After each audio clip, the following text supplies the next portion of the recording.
Thank you, everybody, for joining. My name is Damilola Abiona, and an application security tester, or generally a penetration tester. Okay, so today I'm going to be talking about this topic: training the next generation of API hackers by transforming challenges into community-powered solutions for API security. And I want to quickly ask everyone a question. Have you ever been in an interview where you've been asked a question and you had absolutely no idea about that question, and then you're just sitting there like, okay, I don't have an answer for this. What do I do? And yes, this happened to me not long ago. I thought I was ready after completing a 1 year rigorous cybersecurity fellowship, and I'd focused on vulnerability assessment and penetration testing. And at that point, I feel like, oh, I'm ready. I'm ready for the industry. Because most VAPT courses will teach you web application security testing, network penetration testing, and also Active Directory. But there's a gap there. That's the API security testing, which you will not see in most VAPT courses. And then I worked into that interview feeling ready, like I know every area that I think I should know. And then I didn't know there is a knowledge gap in API security until I was asked this question: what is BOLA? And I'm like, what is BOLA? At that point, I've never heard the word BOLA before. And you know, you know what's up? The interview ended very quickly because I couldn't give answers to any of the API security questions. I walked out of the interview feeling defeated, but instead of accepting that as a failure, I did something. I went back to the internet and I checked what Bola was. And then while I checked, I saw something related to APIsec University. And then out of curiosity, I just keep following through and see, okay. And then I found that they have courses for me in API security. And I started taking the courses on my own. I really enjoyed it because that was what really made me feel that interview. Now, that's not the catch. The catch is I went back after some time. This same company opened up that same role, and I went back. I applied and said, I have API security skill right now. I want to show you what I've learned on this platform. And then I passed the interview. Now, after that time, I think about 6 months thereabout, they opened that role again.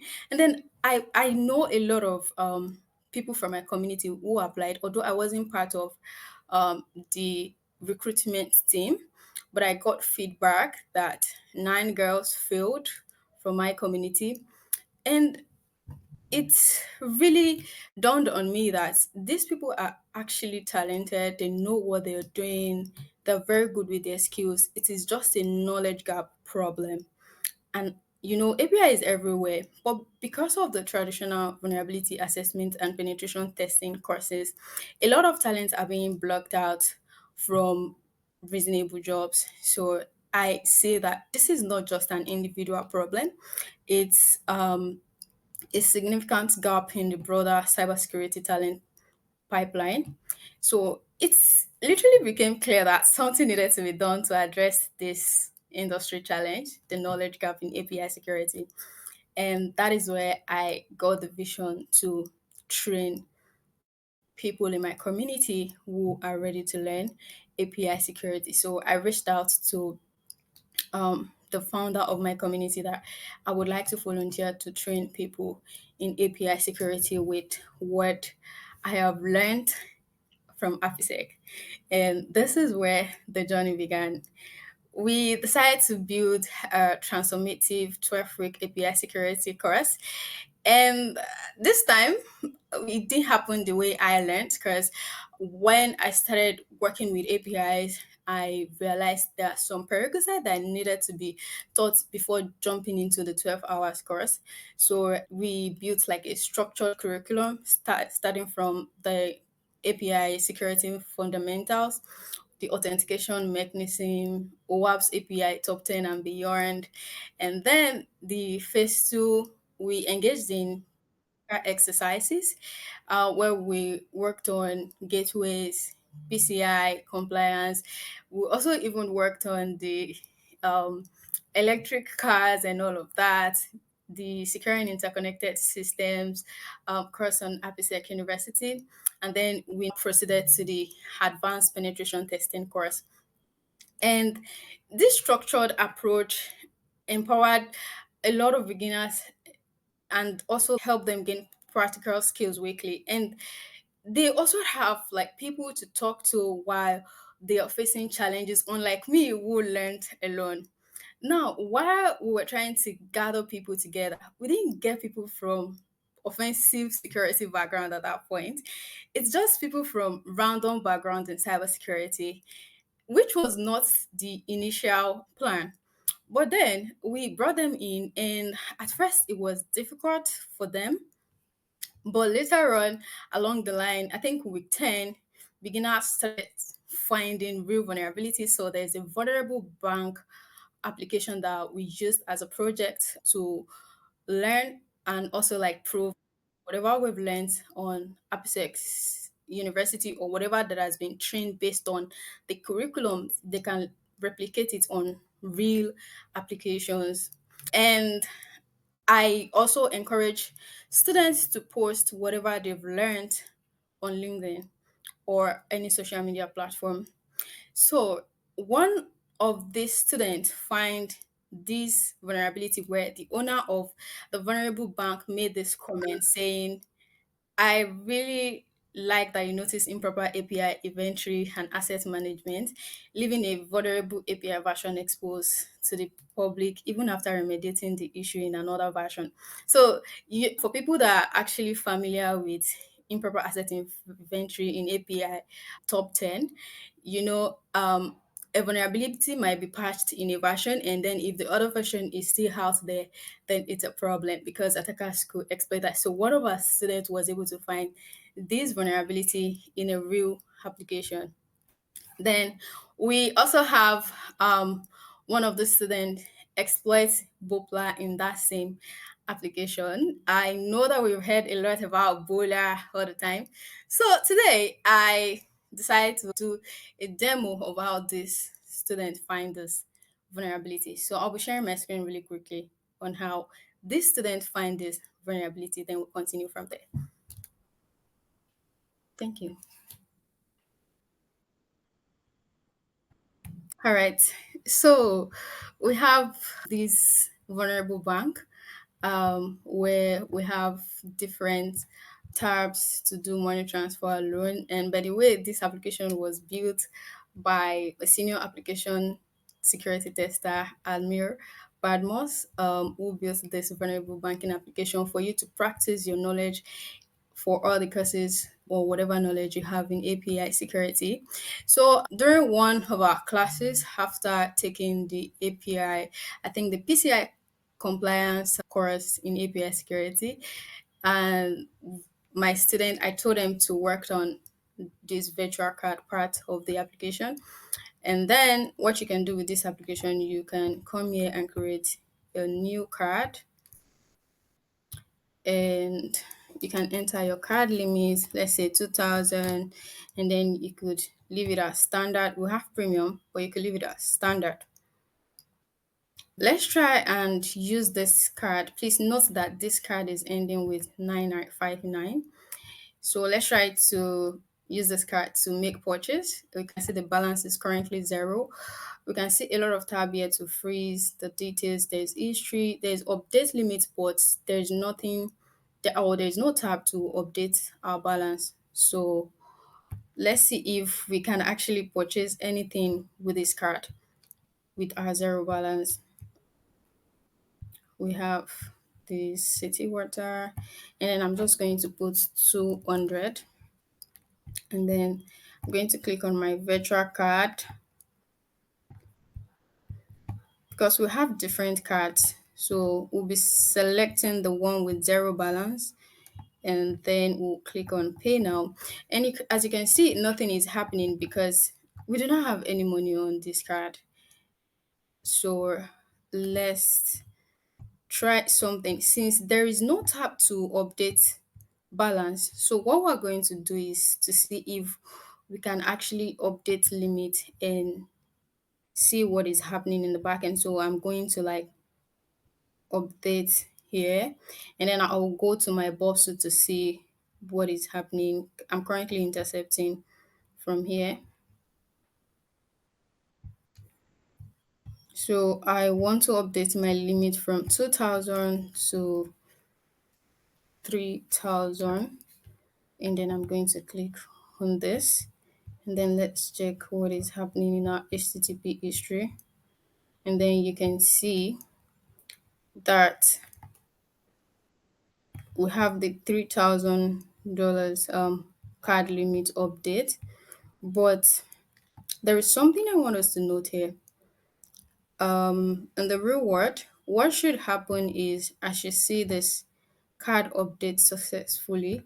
But as you can see, I'm seeing other things like debug info.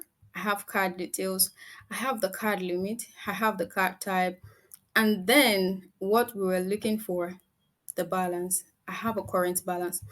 So, like I said, let me quickly explain what BOPLA means. BOPLA in the current OWASP top 10 is a combination of mass assignment and excessive information disclosure.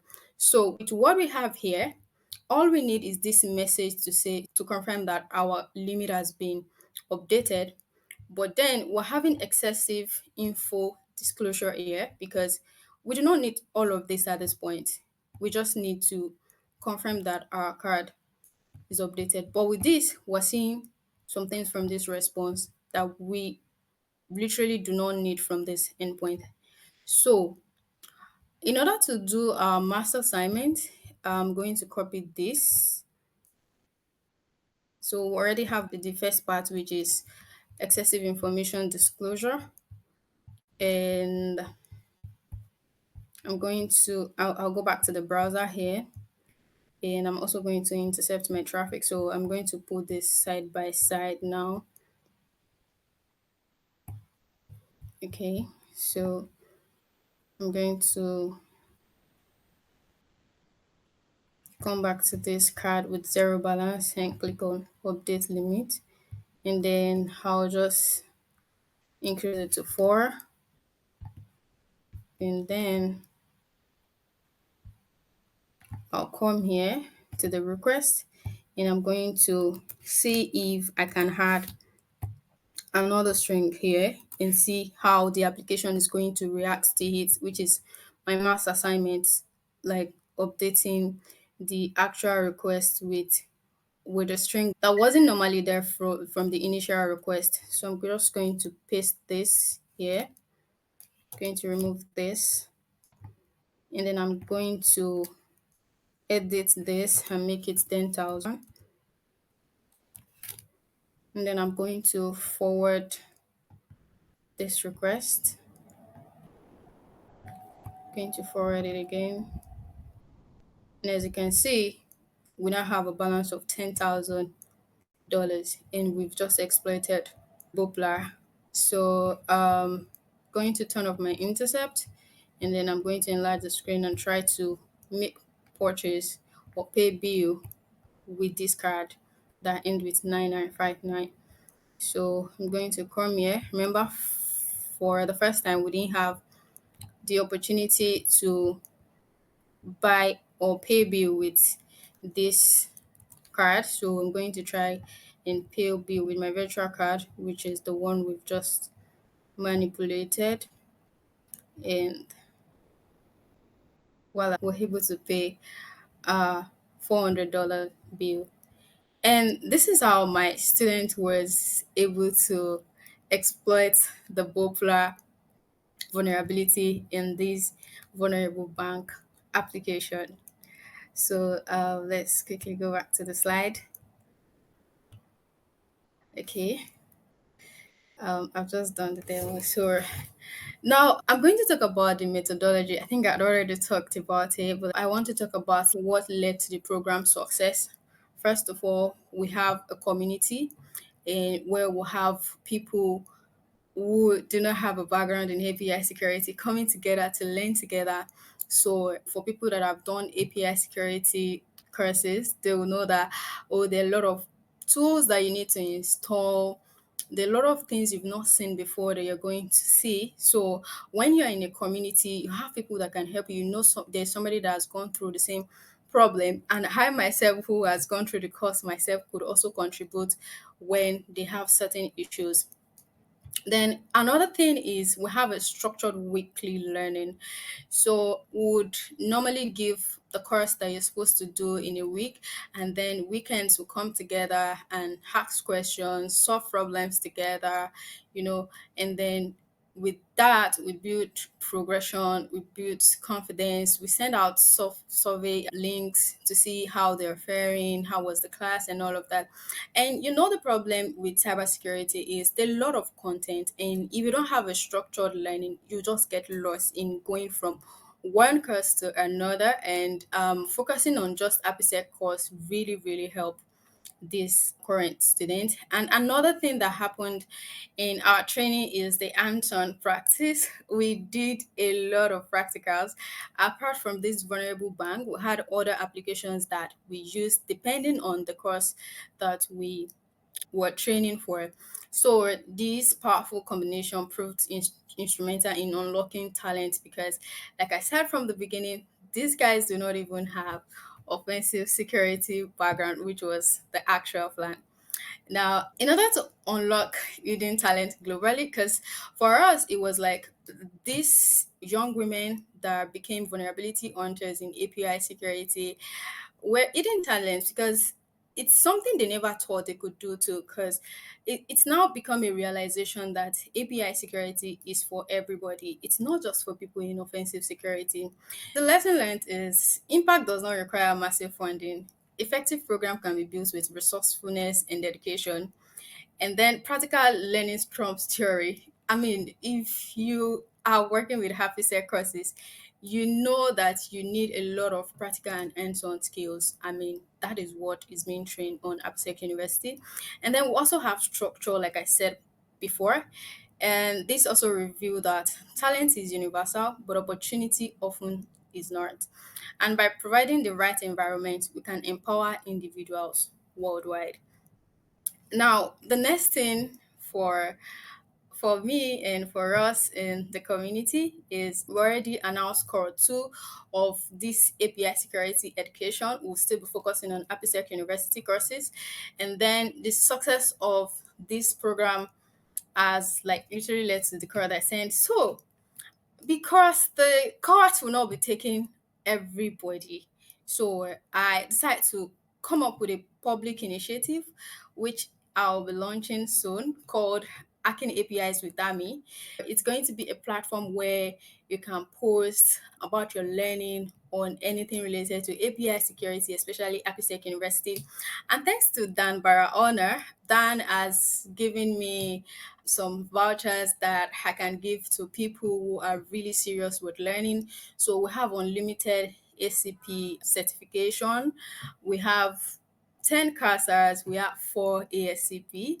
For people who are consistent for the public initiative, we'll also be sharing some voucher with the consistent students. And then, in order to also scale globally, we aim to create a model where anyone anywhere can acquire essential API skills. So, if you join the public series or you've listened to this talk today, you can use this model anywhere you are to train people. And as API continues to proliferate, so the threats we know. Our vision is to equip new generation of defenders, testers, and researchers. Now, imagine the impact we can create together. I personally began with a failing an interview, but instead of accepting defeat, I turned it into fuel. And it turned into what I never imagined, which was the experiments working with people in my community and then leading to a structured program. And it's now forging the next generation of API hackers. So if beginners can find vulnerabilities in weeks, imagine what happens when this model scales globally. So I'm putting it to you out there. What talent could you unlock? What critical problem could you solve by applying the model in your own sphere? Thank you very much for listening.